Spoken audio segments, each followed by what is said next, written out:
les queremos comentar que el presidente de la Nación tomó la decisión de firmar un decreto de necesidad y urgencia para que la Argentina pueda adquirir vacunas pediátricas y para que pueda ampliar el espectro de vacunas disponibles para la vacunación de la población en general. Este decreto de necesidad y urgencia que se firma hoy es el resultado de un proceso de conversaciones y negociaciones con los laboratorios que proveen las vacunas, que habían manifestado, varios de ellos, la imposibilidad de contratar en el marco de la Ley 27.573 vigente que dictó el Congreso Nacional el año pasado para regular la adquisición de vacunas. El presidente nos dio la instrucción hace ya muchos meses de iniciar un proceso de conversaciones y de encontrar la forma de compatibilizar las necesidades que expresaban los distintos laboratorios con los intereses que tenemos que proteger para la nación argentina y para la población en general. Ese fue el marco de las conversaciones. Siempre se empieza con una serie de exigencias y hay que ir hablando qué es posible y qué no es posible. Es un proceso largo y debimos atender a los intereses de nuestro Estado nacional y de población en general y entender también los requisitos y las necesidades que tenían las empresas. Llegar a esta compatibilización es un proceso arduo donde se trabajó mucho con los equipos técnicos y jurídicos y hoy el presidente ha dispuesto que se firme este decreto de necesidad y urgencia. Queremos, antes de avanzar, decirles que en los contratos en general que se vienen firmando y también en estos, rigen cláusulas de confidencialidad. ¿Esto qué significa? Significa que hay aspectos de las negociaciones, de las conversaciones desde el inicio, antes de empezar a hablar con proveedores, con los estados soberanos que venden vacunas, con los distintos laboratorios, se firman convenios de confidencialidad. Esto es usual, no es solo para este tipo de vacunas, es usual. Específicamente la ley regula esto. Los contratos de confidencialidad son ley entre las partes,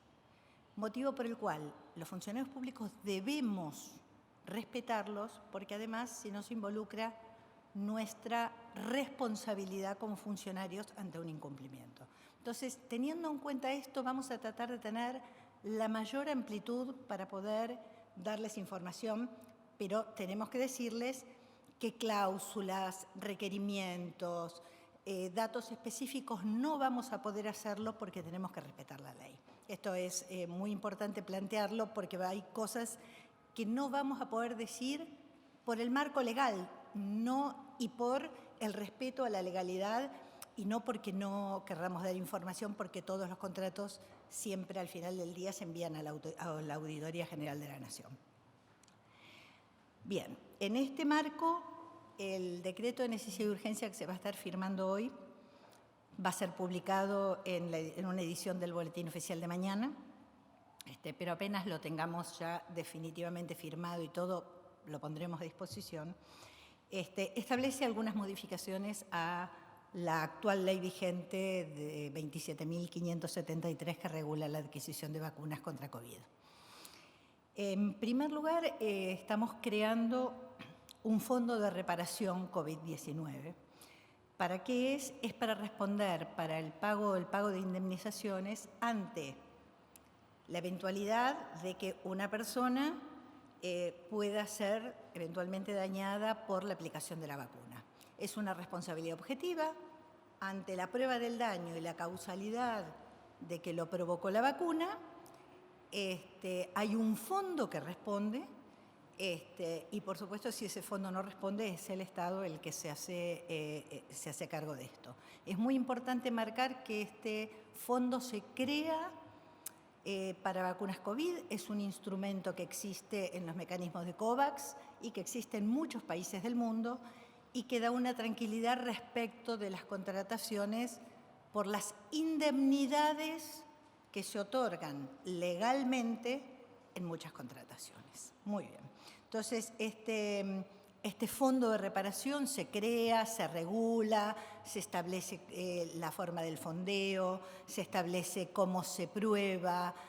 se hace toda una regulación específica, no los voy a aburrir con esto, va a estar en la letra del decreto, pero es un aspecto muy importante de la creación del Fondo de Reparación COVID-19. Después tenemos algunas modificaciones específicas. Se suprime la negligencia como supuesto de responsabilidad para quienes tienen a su cargo la investigación, desarrollo, fabricación, provisión o suministro de vacunas COVID-19, teniendo en cuenta que esto es un supuesto de responsabilidad que se está eliminando. En los contratos a firmar se va a establecer el modo en que el Estado recibe conforme o no las vacunas que se adquieren. Entonces vamos a pasar a la parte contractual, la definición de cómo el Estado recibe conforme exactamente lo que pidió en las condiciones que las pide. Respecto de la referencia que hay también en el mismo artículo de la ley a maniobras fraudulentas y conductas maliciosas, que es otro supuesto de responsabilidad, lo estamos reemplazando por conductas dolosas. Esto es mucho más claro como concepto, es la terminología que utiliza nuestro Código Civil y Comercial de la Nación en el artículo 1724. Creemos que esto, la idea de empezar a explicar qué es algo malicioso o fraudulento, achica pues, cualquier conducta dolosa. Conductas dolosas se responden los proveedores, ¿sí? Finalmente, tenemos en materia de inmunidad de los bienes del Estado, nosotros vamos a eximir de inmunidad a las regalías exclusivamente que percibe el Estado federal, el Estado nacional, y los bienes privados del Estado, que no estaban previstos en ninguna de las normas que se han dictado por el Congreso Nacional para la reestructuración de la deuda. Entonces, recibimos una instrucción muy precisa del presidente de la Nación de que todos los bienes soberanos que están establecidos en la ley de restauración de la sostenibilidad de la deuda de la 27.544 que estableció el Congreso Nacional deben permanecer soberanos porque hacen a la soberanía de la nación. Entonces, esto ha sido una instrucción muy precisa del presidente y lo que allí está establecido y especificado va a continuar protegido por la inmunidad soberana. Yo finalmente, para terminar y darle la palabra a la ministra de Salud, que va a hacer las explicaciones de la parte sanitaria, les quiero comentar que hemos armado este fondo de reparación, que es algo muy importante, porque si una persona sufriere algún daño eventualmente a raíz de una vacuna y pide una reparación, tenemos que tener la tranquilidad de que ese fondo es el que cubre. Si ese fondo no cubre, es el Estado. Entonces, el Estado con su patrimonio viene cubriendo con sus fondos y venimos cumpliendo los contratos en todos los casos en forma absolutamente clara y precisa. Entonces, esto es para dejar en claro que nosotros estamos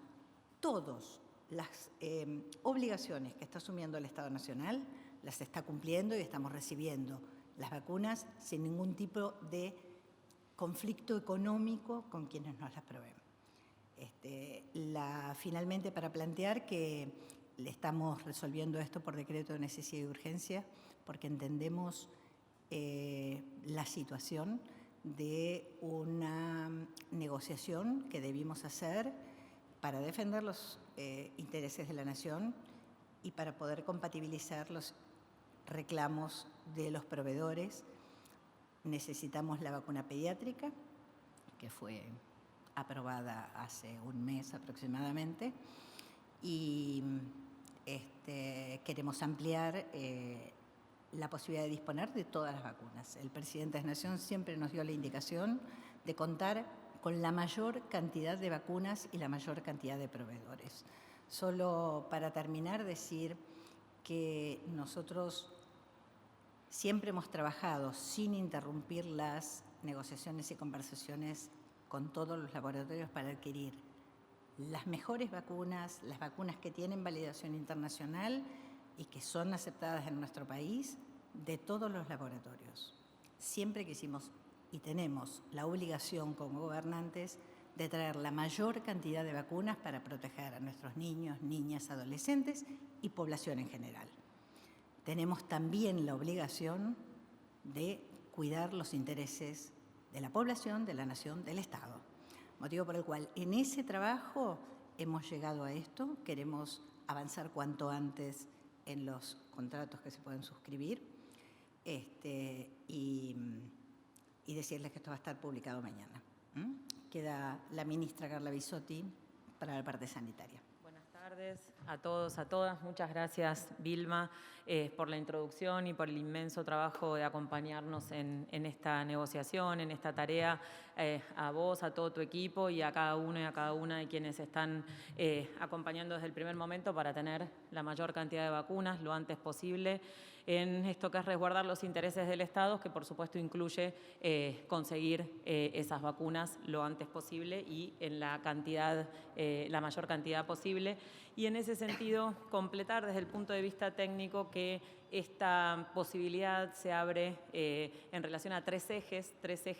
de recibir vacunas, tres posibilidades de recibir vacunas, los convenios bilaterales que tenemos en negociación con los distintos laboratorios, el mecanismo COVAX, esta normativa también va a facilitar y favorecer la posibilidad de acceder a más vacunas con mejores oportunidades en el mecanismo COVAX y, por supuesto, estas oportunidades de donación de diferentes estados a través de diferentes vías, fundamentalmente de Estados Unidos en este momento con mayor cercanía y proximidad, son condiciones y negociaciones bilaterales que se requieren en estos tres ejes, así que en ese sentido esta normativa va a ser importante para eso. En relación a cómo se fue gestando y las oportunidades, nosotros sabemos, y siempre fue muy difícil de transmitir, que por primera vez en la historia se desarrollaron las vacunas, se investigaron las vacunas, se produjeron las vacunas y se empezó la implementación de la vacunación y ustedes lo vieron en tiempo real como en Argentina y en el mundo. Se empezó a vacunar a adultos sanos, luego se generó evidencia para vacunar mayores de 60, se amplió la recomendación, luego en Argentina puntualmente en las personas entre 18 y 59 años con alguna condición de riesgo se fue generando la evidencia y se incorporaron las personas, los huéspedes inmunocomprometidos, en las personas con cirrosis y con trasplante de órgano sólido en marzo de 2021, se incorporaron las personas con enfermedades autoinmunes en mayo de 2021, se incorporaron las personas gestantes con condiciones de riesgo cuando se generó evidencia en relación a la eficacia y la seguridad en febrero de 2021 y en relación a las gestantes con indicación individual en junio, y en este momento se está generando evidencia en relación a los niños, niñas y adolescentes menores de 18 años con condiciones de riesgo y en general con la importancia que esto tiene desde el punto de vista individual para los niños, niñas y adolescentes que tengan alguna condición de riesgo que aumenta su riesgo justamente, hospitalización o muerte, y también la importancia de continuar vacunando a la mayor cantidad de la población posible, aunque sabemos que las vacunas contra la COVID no interrumpen la circulación del virus, sí, por supuesto, son una herramienta más para disminuirla y generan beneficio individual. Así que en relación a esas áreas fundamentales, trabajar para seguir como estamos haciendo, avanzando en la población objetivo y en ampliar esa población objetivo para todas las etapas de la vida y en función también del riesgo individual. También en relación a la complejidad, desde que se sancionó la Ley 27.573 a la fecha, todo el conocimiento en relación a la vacunación, el conocimiento en relación a la gestión de los contratos, que por primera vez también en el mundo se hicieron contratos a riesgo y con particularidades que explicó la secretaria de Legal y Técnica, lo que significó desde el principio la dificultad en la provisión y la inequidad en el acceso a la vacuna. Muchos países todavía no han recibido vacunas y no tienen perspectivas de recibirlas durante este año, así que trabajar en ese sentido para generar más y mejores oportunidades, los marcos legales que explicó la secretaria de Legal y Técnica y la información en relación a la circulación de las variantes, de preocupación y de interés, en relación a la eficacia y la efectividad de las vacunas sobre estas variantes, la información que hay de la duración de la inmunidad y la necesidad de eventuales refuerzos y contar ya con planes para más adelante y, por supuesto, toda la información en relación a intercambiabilidad. En ese contexto, con esas dificultades, Argentina ya ha recibido, con las vacunas que recibió en el día de hoy, 26.847.715 vacunas, casi 27 millones, de las cuales ya ha aplicado más de 21.310.026 dosis, 17 millones, casi 17, un poquito más de 17 millones han recibido la primera dosis, es casi el 40% de la población que ha iniciado su esquema de vacunación y casi 4.200.000 han completado su esquema de vacunación. Hemos escalado la vacunación con un esfuerzo enorme de las jurisdicciones y de todos los equipos técnicos. Hemos superado los 2 millones de dosis por semana. Hemos llegado a 8 millones en un mes, cuando la estimación máxima era de alrededor de 5 millones y con ese trabajo sostenido se ha podido superar esa estimación. En el día de ayer ha sido el récord de dosis aplicadas, 402.300 dosis se han aplicado en todo el país en un solo día. En el día de hoy ha llegado el avión que ha tenido la mayor carga de Rusia, más de 1.100.000, 1.141.000 dosis de vacuna Sputnik V, primer componente, y hoy también ya está en vuelo a la República Popular de China el primero de los 10 vuelos que están programados para recibir 8 millones de dosis durante julio solamente del contrato de las 24 millones de dosis que esperamos recibir en los próximos 3 meses. Así que esa posibilidad de escalada es realmente importante. Y bueno, estamos entre los 20 países del mundo los 20 primeros países del mundo que a más dosis han aplicado. Y en relación a las coberturas de vacunación en poblaciones específicas, los mayores de 50 años, las personas mayores de 50 años han recibido casi en un 85% la primera dosis y casi el 25% ha completado su esquema de vacunación. Y esto, por supuesto, que va aumentando a medida que aumenta la edad, porque son grupos que han iniciado la vacunación más temprano. Los mayores de 70, ya el 40% tienen su esquema de vacunación completo. Y en general, 1 de cada 2 personas mayores de 20 años ya ha recibido la primera dosis. Así que, en ese sentido, en el marco de este interés que tiene el Estado Nacional de vacunar a la mayor cantidad de población lo antes posible, siguiendo estos lineamientos estratégicos que siempre contemplaron el escalonamiento y la evidencia científica disponible para niños, niñas y adolescentes, y teniendo en cuenta este desarrollo, la evidencia científica y las experiencias y la información en relación a contratos y marcos legales, es que llegamos a este punto con esta decisión del presidente y con esta perspectiva de avanzar con contratos bilaterales, a ampliar las oportunidades del mecanismo COVAX y también favorecer el acceso a eventuales donaciones.